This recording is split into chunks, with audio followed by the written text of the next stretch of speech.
Musta na kayo mga katribya at welcome po sa aking YouTube channel. Ito po yung ating pong pamamaraan para po tayo ay makameno sa ating pong gamot. Pagka hindi naman po ganun karami po ang ating bulaklak, ito ang isa sa the best na ating ginagawa, ang manual na pag-i-spray. Kasi pagka halimbawa power spray po ang ating gagamitin, talagang malaki po ang ating magiging konsumo. Pero sa pamamagitan nito, nakakamenos tayo, tapos natatapangan pa natin ang ating gamot.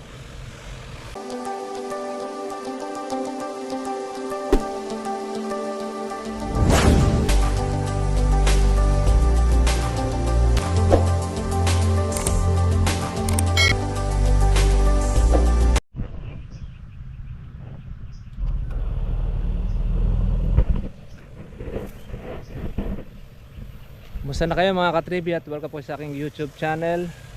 Ito po yung ating pong pamamaraan para po tayo ay makameno sa ating pong gamot. Pagka hindi naman po ganun karami po ang ating bulaklak, ito ang isa sa the best na ating ginagawa, ang manual na pag-i-spray. Kasi pagka halimbawa power spray po ang ating gagamitin, talagang malaki po ang ating magiging konsumo. Pero sa pamamagitan nito, nakakamenos tayo, tapos natatapangan pa natin ang ating gamot ng ating pag-i-spray. Ito ay pang maintenance lang naman po natin para doon sa ating mga insekto,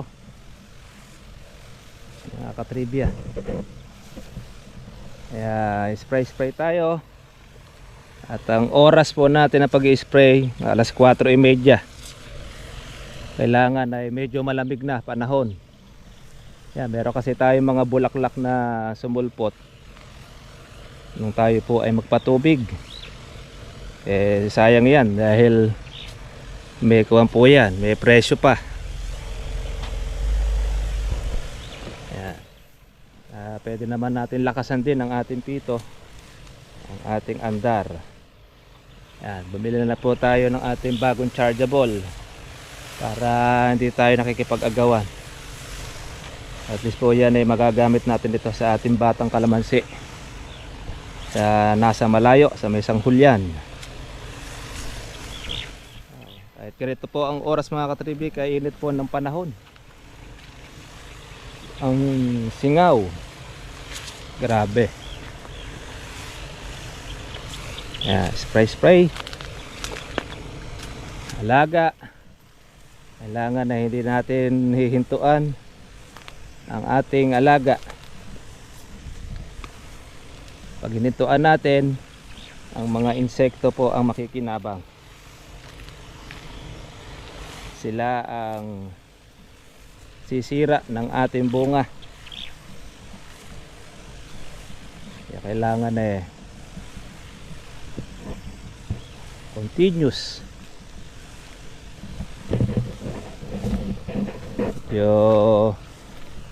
kakasilaw na po yung ating araw.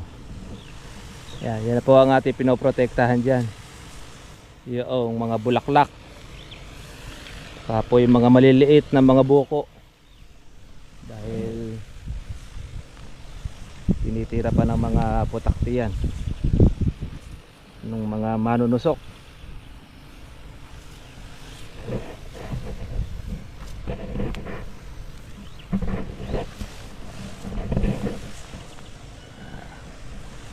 Hindi natin nakakuha po yung ating face mask.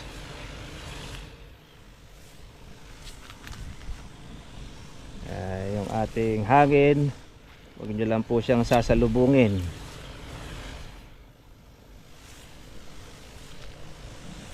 Para hindi nyo masagap ang gamot.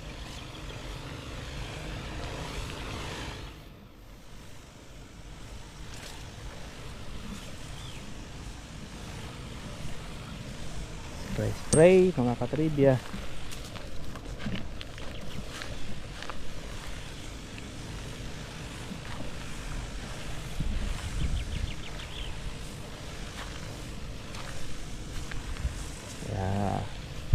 Alaga lang tayo ng alaga, mga ka-farmers. Ayan, hindi na, ayan, dahil po mga lumilipad po ng mga insekto. Ayan, no? Kaya pagka wala na yung gamot natin, babalik uli sila paglipas na ang bisa.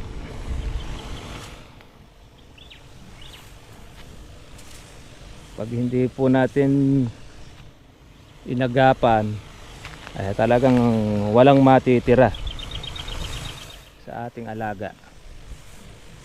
Kaya yung tag-araw ay nagmamahal ang presyo dahil sa mga manunusok.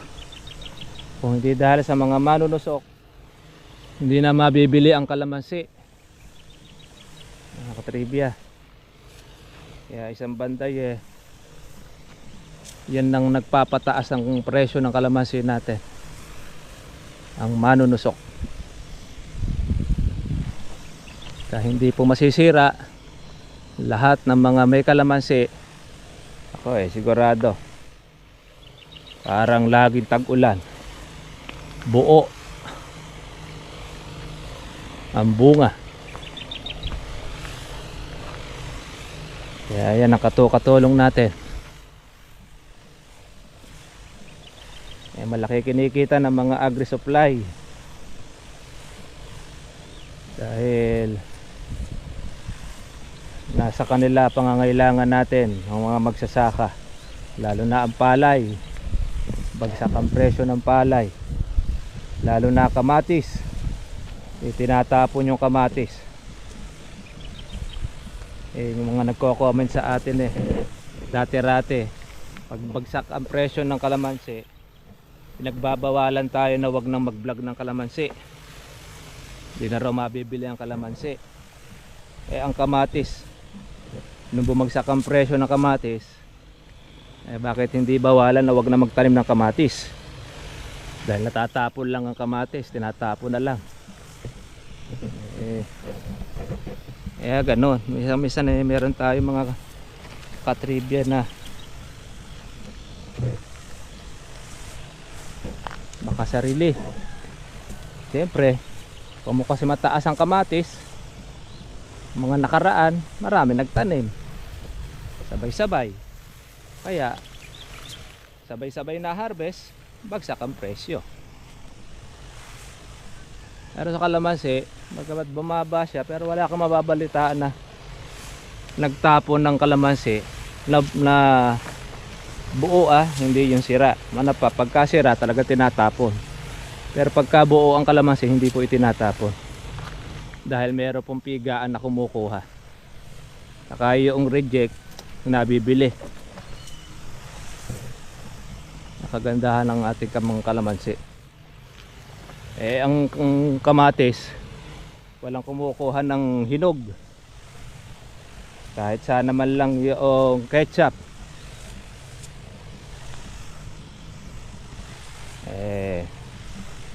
Kaya tatapon na lang. Iba naman kasi, sa halip na pamigay, tinatapon ng iba, sayang naman.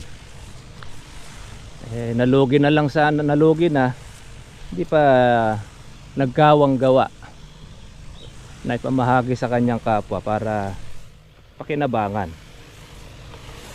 Sayang yon. Tayo, pagka po marami tayong bunga ng kalamansi, nagsishare tayo ng blessing. Yun naman kasi ang kailangan dyan share your blessing.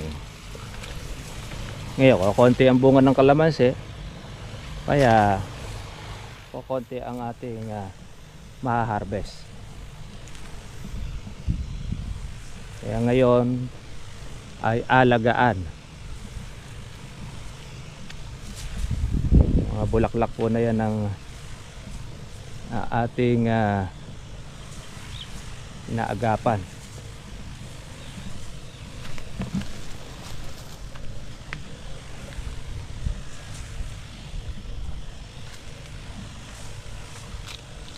Yung mga nakabukan na yung mga katribya, pagka hindi mo i-spray niyan, titirahin na po yan.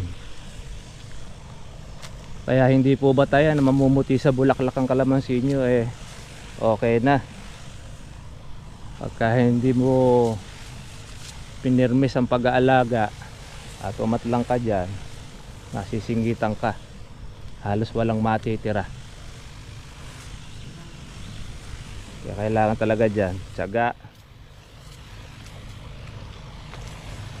Tapos yan, kailangan meron kang panggastos, pang maintenance.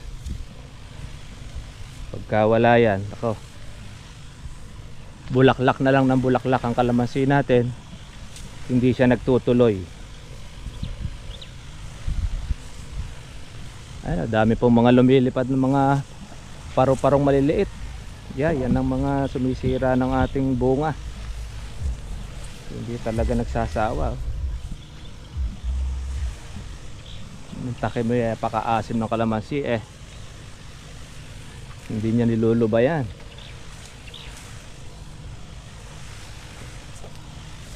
Yan.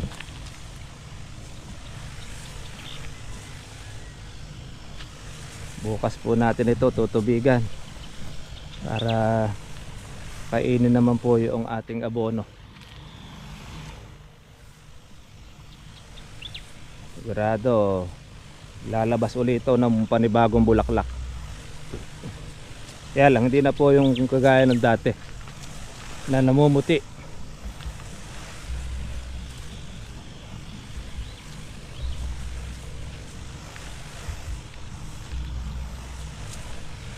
Dahil may kasama na po siyang usbong ang ating bulaklak,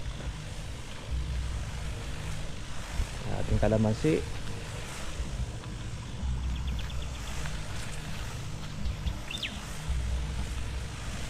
Ito ang ating maintenance, pag-spray para tayo ay makamenos ng gamot pero matapang naman.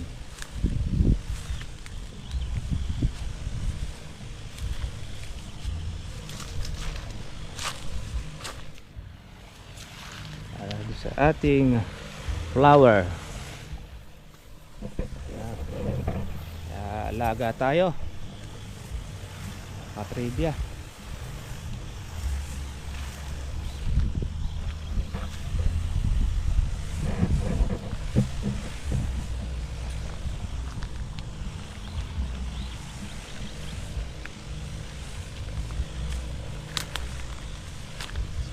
Spray sa tindi ng mga manunusok, walang ititira sa atin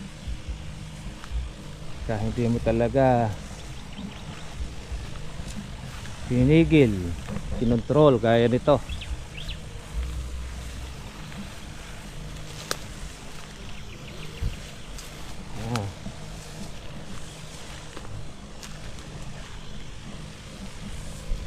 Para doon sa ating bulaklak.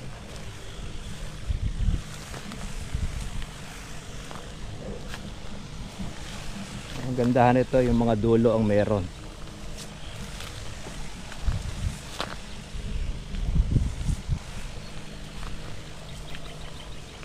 Mahaba na naman uli ang damo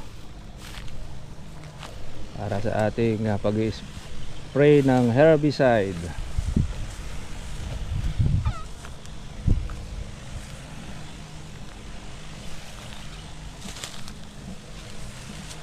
Ayan, mga lumilipad, mga paru-paro.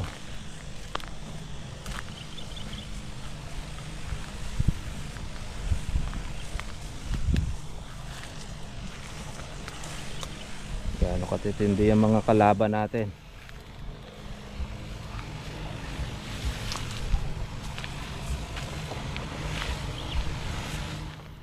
Halos walang ititira.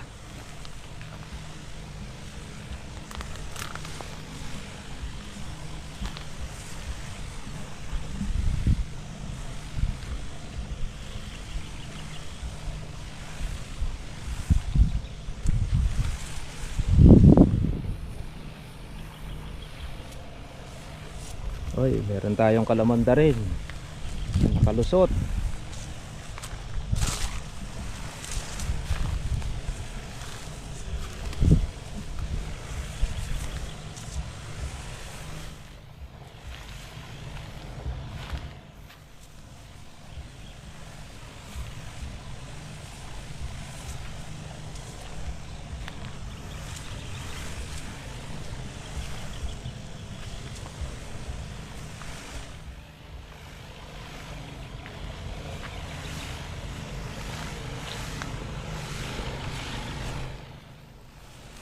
tira matibay ng ating alaga.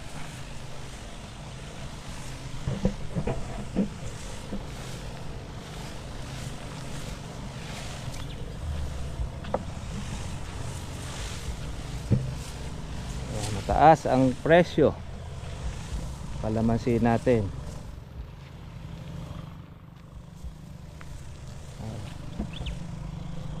Ubus na yung ating timpla.